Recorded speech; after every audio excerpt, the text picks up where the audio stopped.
পিয়াজ আলু সকলোৰে মূল্য বৃদ্ধি হৈছে কিন্তু কি কাম কৰিছে যোগান বিভাগে মূল্য বৃদ্ধি ৰোধ কৰিবলৈ আমি যোগান বিভাগে আমি লক্ষ্য কৰিছো যে অসমত আমাৰ পিয়াজৰ দামটো অলপ বৃদ্ধি পাইছে যে 6000 মেট্ৰিক টন আমি পিয়াজ অসমত যদি নৱেম্বৰৰ ভিতৰত যদি আমি আনিব পাৰো তেতিয়ালে পিয়াজৰ মূল্য ডেফিনেটলি নিয়ন্ত্ৰণ হ'ব আৰু নিম্নগামী হ'ব এই ক্ষেত্ৰত আমি তেওঁলোকক অনুৰোধ কৰিছো যাতে আপোনালোকে পাৰিছে মানে যিখিনি পাৰে ফুটপাথৰ দোকানবিলাক উঠাই দিব লাগে পিয়াজ আলু সকলোৰে মূল্য বৃদ্ধি হৈছে কিন্তু কি কাম কৰিছে যোগান বিভাগে মূল্য বৃদ্ধি ৰোধ কৰিবলৈ মোৰ সৈতে আছে যোগান মন্ত্ৰী ফণীভূষণ চৌধুৰী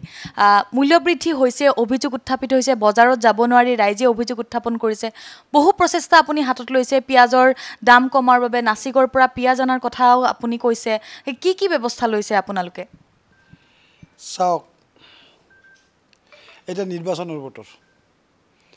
গতিকে নিৰ্বাচনৰ বতৰ কাৰণেই বিভিন্ন দল সংগঠনে বিৰোধীৰ আসনত বহা বা বিৰোধীৰ আসনত থকা দল সংগঠনবিলাকে তাৰমানে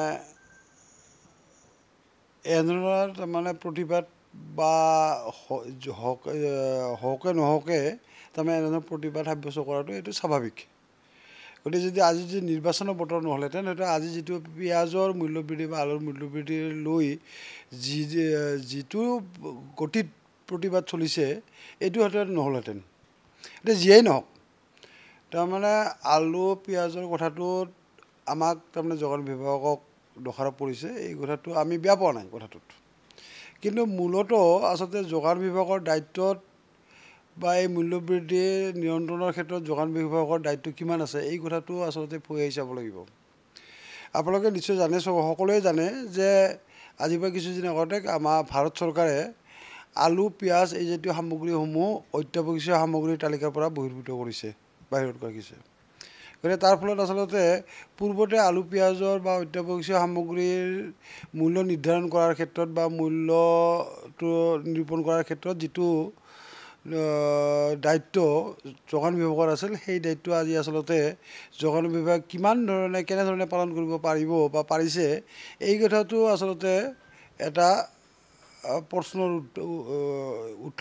প্ৰশ্ন হৈ পৰিছে গতিকে যিয়ে নহওক আমি যোগান বিভাগে আমি লক্ষ্য কৰিছোঁ যে অসমত আমাৰ পিয়াজৰ দামটো অলপ বৃদ্ধি পাইছে যে কিছুমান আমি তাৰমানে দেখা পাইছোঁ যে কিছুমান ফুটপাথৰ দোকানত 80 টকা পৰ্যন্ত তাৰমানে ব্যৱসায়ী লোৱাটো দুই এখন দোকান লোৱাটো আমাক অভিযোগ উত্থাপন কৰিছে আৰু আমি লক্ষ্য কৰিছোঁ এতিয়া কিন্তু প্ৰকৃতাৰ্থত আচলতে পিয়াজৰ মূল্য আজিৰ দিনটোত 80 টকা নহয় 80 টকা নহয় দুই এখন ফুটপাথত বহা 5 কেজি 10 কেজি পিয়াজ লৈ বহা ব্যৱসায়ীয়ে তেওঁলোকে আলু পিয়াজ তাৰমানে কেজি হিচাপত বিক্ৰী নকৰে হিচাপত বিক্ৰী কৰে তেওঁলোকে তাৰমানে সেইখিনিৰে তেওঁলোকে যিহেতু লাভালাভটো বিচাৰে গতিকে তেওঁলোকে অলপ অতিৰিক্তভাৱে তেওঁলোকে দাম লোৱাটো এইটো হৈছে এইটো কথাটো আমাৰ দৃষ্টিগোচৰ হৈছে কিন্তু আমি এই সংক্ৰান্তত যাতে ফুটপাথৰ যিখিনি দোকান আছে যিবিলাক দোকান আছে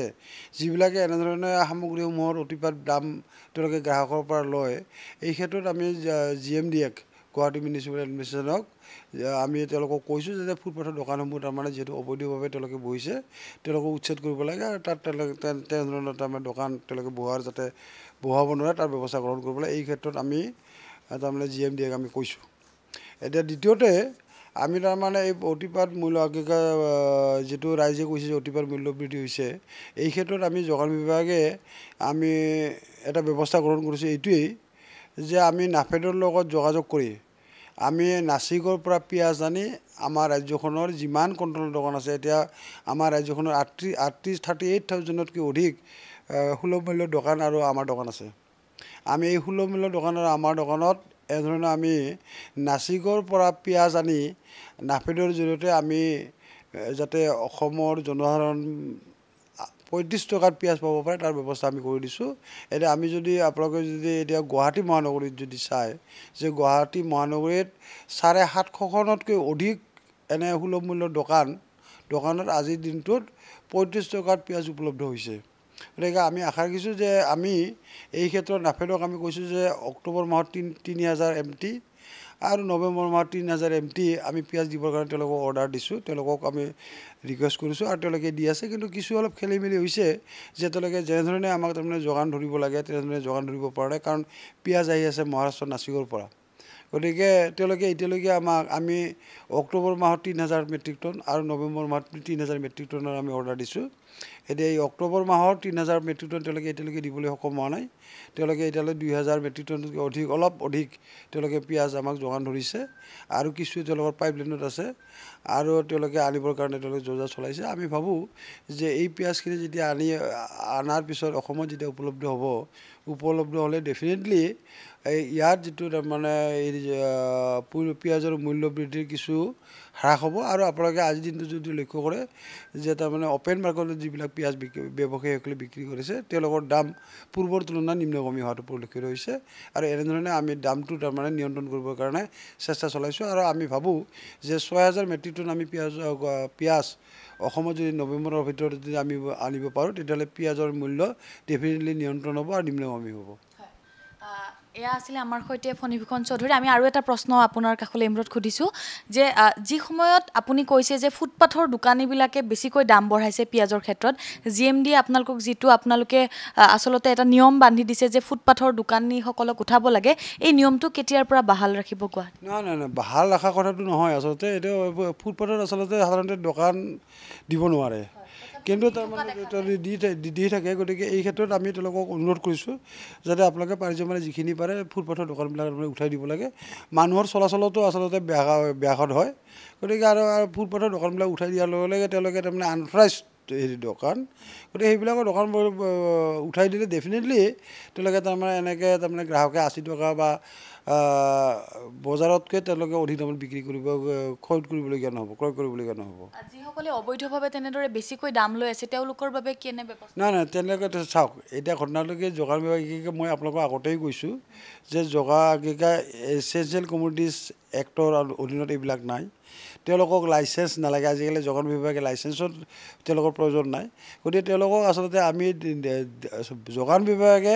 পোনপটীয়াভাৱে তেওঁলোকৰ ওপৰত আমি ব্যৱস্থা গ্ৰহণ কৰিব নোৱাৰোঁ। তেওঁলোকৰ ওপৰত আমি জিলা প্ৰশাসনৰ সহায়েৰেহে, মেজিষ্ট্ৰেটৰ সহায়েৰেহে আমি তেওঁলোকৰ ওপৰত ব্যৱস্থা গ্ৰহণ কৰিব পাৰোঁ। আমি যোগান বিভাগে তেওঁলোকৰ ওপৰত আমি পোনপটীয়াভাৱে তেওঁলোকক কোনো ধৰণৰ তাৰমানে ব্যৱস্থা আমি গ্ৰহণ কৰাৰ আমাৰ তাৰমানে কোনো অথৰিটি নাই। ধন্যবাদ জনালোঁ আপোনাক। Thank you. এয়া আছিলে আমাৰ সৈতে যোগান বিভাগৰ মন্ত্ৰী ফণীভূষণ চৌধুৰী। আৰু এটা কথা কওঁ সৰ্বসাধাৰণ ৰাইজক, যিহেতু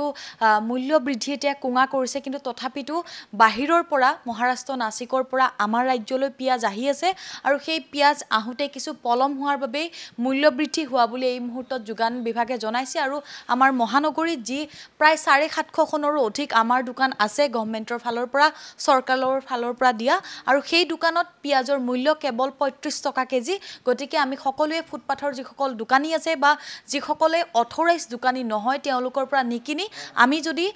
সুলভ মূল্যৰ দোকানৰ পৰা কিনো তেতিয়াহ'লে হয়তো কিছু পৰিমাণে মূল্য বৃদ্ধিৰ ৰোধ কৰাত আমি সক্ষম হ'ম আৰু সকলোৱে হয়তো কম মূল্যতে আমি আমাৰ অত্যাৱশ্যকীয় যি সামগ্ৰী আছে সেই সামগ্ৰীসমূহ লাভ কৰিম। ধন্যবাদ।